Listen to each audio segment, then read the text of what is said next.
watching this program, which includes my reflection on President Iwano's Dharma talk on the Kosei September issue. After reading this month's Dharma talk several times, I came to a new realization in my heart, which I would like to share at the beginning.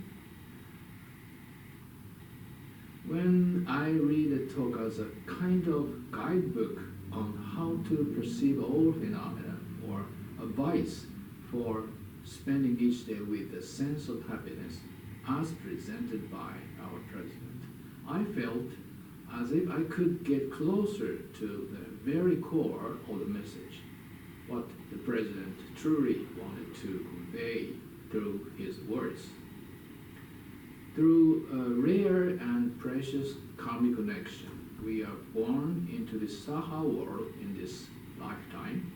Yet after listening to the Dharma talk, I was deeply moved to realize once again that we have encountered the teaching of the Lotus Sutra, the unsurpassed, profound, wondrous Dharma, which is really encountered in countless couples, and that we have been given this revolutionary and invariable treasure.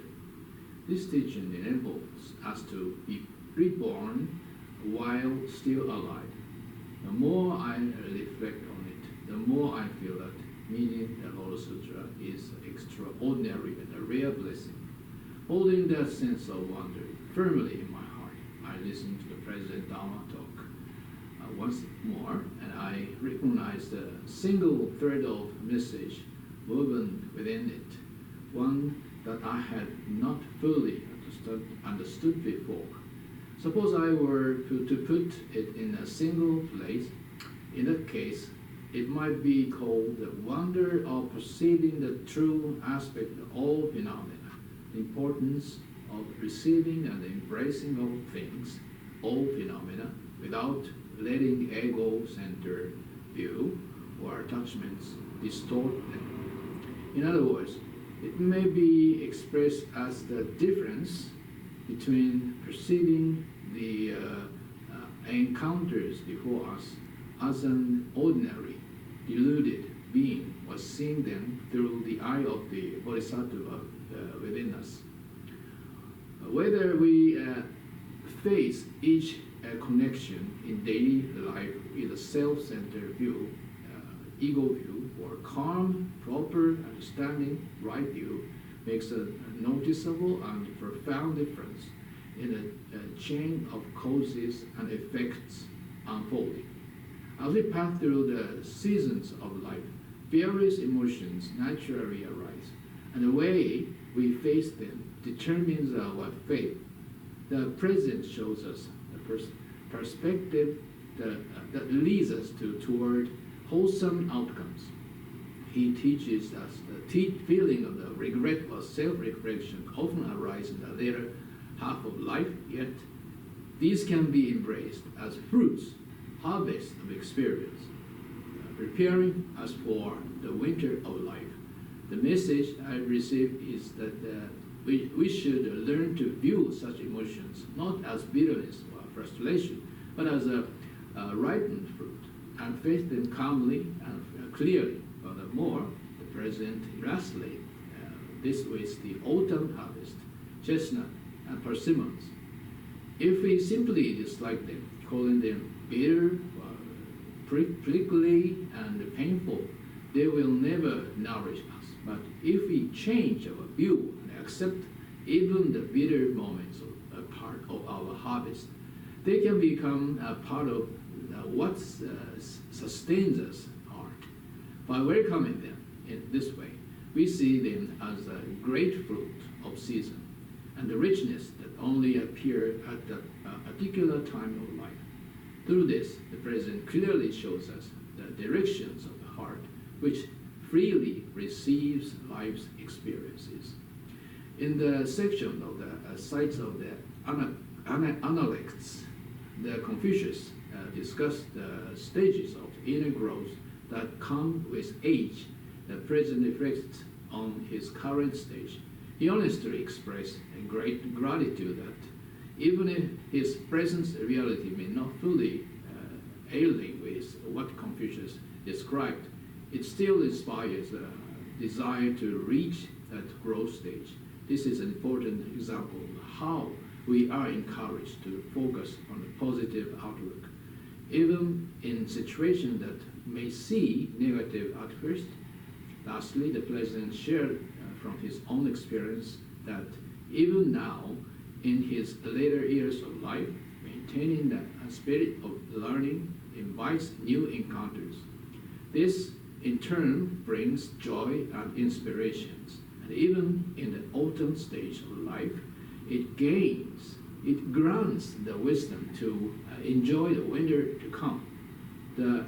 He emphasized that such a perspective is unlike the sour grapes in Aesop fable, which dismiss what one cannot attain our hidden frustration. It is not about clinging to the things we have lost with age. Rather, it is the deepening of perspective and the qualitative upgrade in how we receive and interpret life in its mature life stage.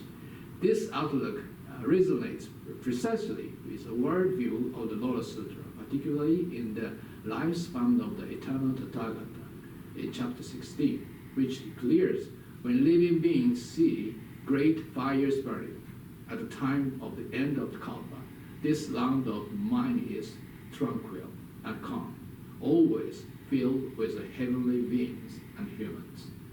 It reflects the faith and the vision of Ichinen Sanzen, the principle that a single moment of mind contains 3,000 realms, where a change in our perspective transforms the entire world we experience. Ultimately, everything is distilled into a single point: how I perceive the reality before my eyes. Considering these reflections, when we ask what it truly means to prepare for the transition from the autumn to the winter of life, the answer appears clear.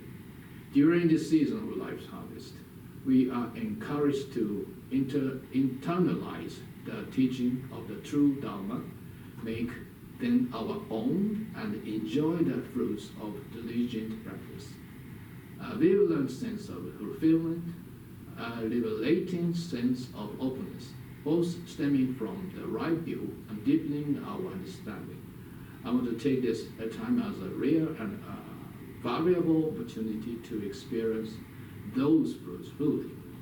In a sense, there is something to be learned even when facing hardship we might instinctively want to avoid. I want to explore this by attempting a simple classification. Unlike animals, humans are spiritual and conscious. Therefore, we can learn to interpret and respond to suffering differently. For example, the discomfort of thirst can be seen not just as a physical pain, but as a natural warning.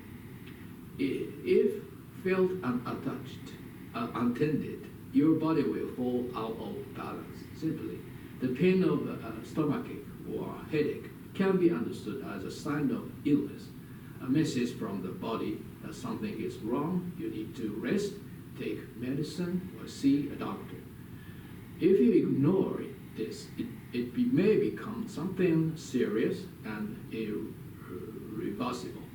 In this way, even though such suffering is unavoidable or sensory level, if we reframe it as a biological warning, the nature of the suffering itself being to change. In fact, I believe that we already respond instinctively this area.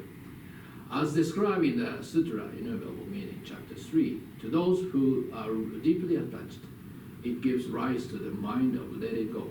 This refers to suffering when we feel joy or comfort while something is present, but experience pain once it is lost. For example, when we have financial abundance, we may feel calm and secure, but once that wealth is gone, we may fall into anxiety and distress. Or consider the case where wealthy parents pass away and inheritance issues arise among their children. The siblings once shared a close bond, but their circumstances and family responsibility may have changed. As different claims and attachment clash, such conflicts can escalate even in court. These aren't rare moments. Life shows us many of these signs. Still, even during this time, if we notice our self-centered ego view, and deepen our self-reflection, we can nurture a sense of letting go, not attachment. By gradually developing this mindset, I believe we will find a way forward, path closer to resolution. We must say the same about the suffering caused by the impermanence of all things, Shogyo Mujo.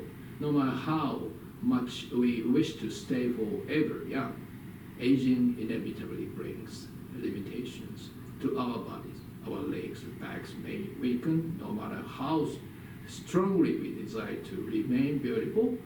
Wrinkles and spots appear on our faces over time. Even if we want to live long, there is no single person who can escape death. From a worldly point of view, these are all often perceived as forms of suffering. This suffering arises from our attachment to a past or present state, to what we were or wish to remain. However, if we recognize that everything changes without exception, this is the natural order of things. Suffering will naturally begin to fade.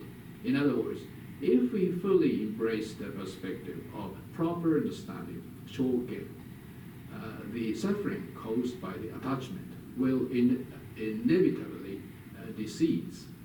By repeatedly savoring and reflecting upon the truths of enlightenment that the Buddha so greatly and compassionately taught, I hope to respond with sincerity to the many phenomena brought about by life's change. To ordinary beings characterized by delusion, wandering, not knowing what to do, and ignorance, not understanding the truth, the Buddha gave kind guidance in the chapter of faith and understanding, Shingen from chapter 4, urging us to contemplate deeply and consider carefully the nature of truth.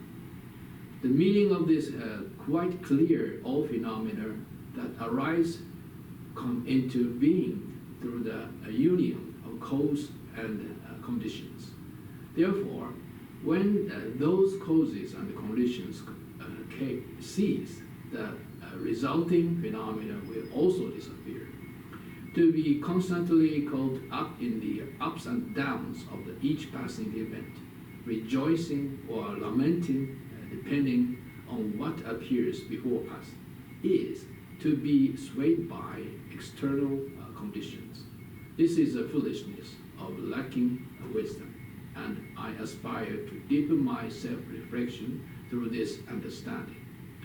With this wisdom I have gained through this month's Dhamma talk, I sincerely vow to live the Lotus Sutra, applying its teaching daily, and share this spirit with the Sangha. With renewed determination, I pledge to devote myself to even greater practices this month. All right? Thank you very much. That's all for this YouTube program. Thank you very much. See you next time.